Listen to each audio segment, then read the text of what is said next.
కన్నతల్లి మరణిస్తే కనీసం పట్టించుకోని భర్త తండ్రి వైఖరికి నిరసనగా కుమార్తెలు తల్లి మృతదేహంతో నల్గొండ జిల్లా దామరచర్ల మండల కేంద్రంలో రోడ్డుపైకి వచ్చారు. అద్దంకి నార్కెట్పల్లి రహదారిపై మృతదేహంతో బైఠాయించి న్యాయం చేయాలంటూ కన్నీటి పర్యంతమయ్యారు. నల్గొండ జిల్లా దామరచర్లలో విషాదకర సంఘటన చోటు చేసుకుంది. అనారోగ్యంతో లక్ష్మి అనే మహిళ మృతి చెందగా ఆమె భర్త శ్రీకాంత్ కనీసం భార్య మృతదేహాన్ని చూసేందుకు కూడా రాలేదు. గత కొంతకాలంగా భార్య పిల్లలను వదిలేసి దూరంగా ఉంటున్న శ్రీకాంత్ విడాకుల కోసం కోర్టును ఆశ్రయించాడు. ఈ క్రమంలో తల్లి అనారోగ్యంతో కన్నుమూయడంతో ఆ పిల్లలు పూర్తిగా అనాథలయ్యారు. కన్నతండ్రి తమను రోడ్డున పడేశాడంటూ మృతురాలి కుమార్తెలు కుటుంబ సభ్యులు తీవ్ర ఆవేదన వ్యక్తం చేశారు. తమకు న్యాయం జరిగే వరకు కదలేదు లేదంటూ లక్ష్మి మృతదేహంతో కుటుంబ సభ్యులు బంధువులు అద్దంకి నార్కెట్పల్లి రహదారిపై బైఠాయించారు. ఈ ఆందోళనతో అద్దంకి నార్కెట్పల్లి రహదారిపై ఇరువైపులా కిలోమీటర్ల మేర వాహనాలు నిలిచిపోయాయి. సమాచారం అందుకున్న వాడపల్లి ఎస్ఐ సిబ్బందితో కలిసి హుటాహుటిన ఘటనా స్థలానికి చేరుకున్నారు. బాధిత కుమార్తెలు కుటుంబ సభ్యులతో ఎస్ఐ మాట్లాడారు. చట్టపరంగా భర్త శ్రీకాంత్పై చర్యలు తీసుకుంటామని, పిల్లలకు ఖచ్చితంగా న్యాయం జరిగేలా చూస్తామని ఎస్ఐ గట్టి హామీ ఇచ్చారు. పోలీసులు నచ్చచెప్పడంతో న్యాయం చేస్తామన్న భరోసాతో బాధితుల ఆందోళన విరమించారు. అనంతరం ట్రాఫిక్ ను క్లియర్ చేసి మృతదేహాన్ని తరలించారు.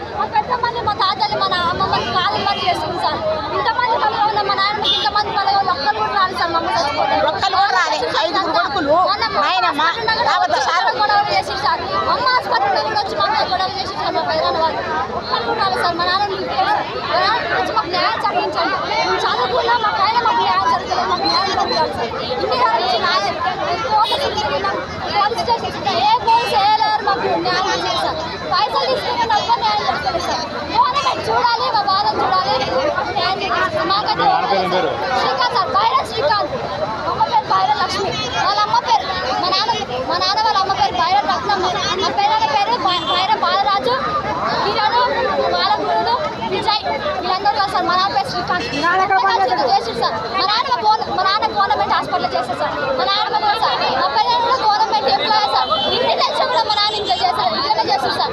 ఒక్కసారి కూడా రాలే. ఇంతకన్నా గేడుస్తారు, ఇంతకన్నా ఇంతమంది వచ్చి సార్. మా నాన్న రావట్లే, మా నాన్న ఒక్క రాదు సార్. చదవాలి సార్. మా అమ్మకి ఆరోగ్యం బాగా ఇన్ని రాళ్ళ నుంచి కోట్లు తిరిగి మరీ న్యాయం జరిపిస్తారు. మా అమ్మ కోసం న్యాయం జరిపిస్తుంది సార్.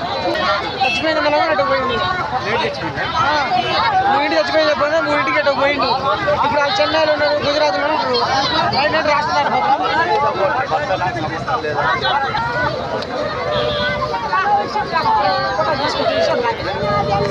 మీ పెదనాన్ని నేను పిలిపించి నేను మాట్లాడతాను. మీరు ఏడ పెట్టుకుంటారో పెట్టుకోండి, మీ కార్యక్రమం మీరు చేసుకోండి.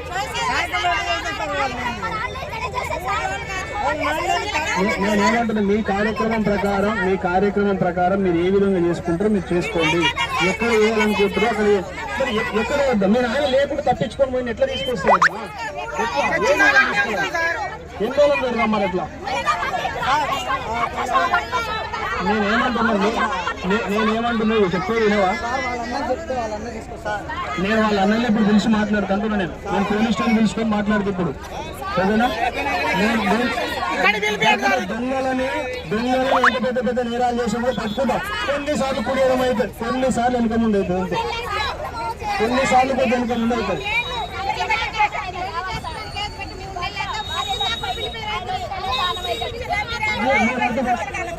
నేనేమంటే ఫస్ట్ అయితే మీరు తీసుకోండి, ఇంటికి వినండి.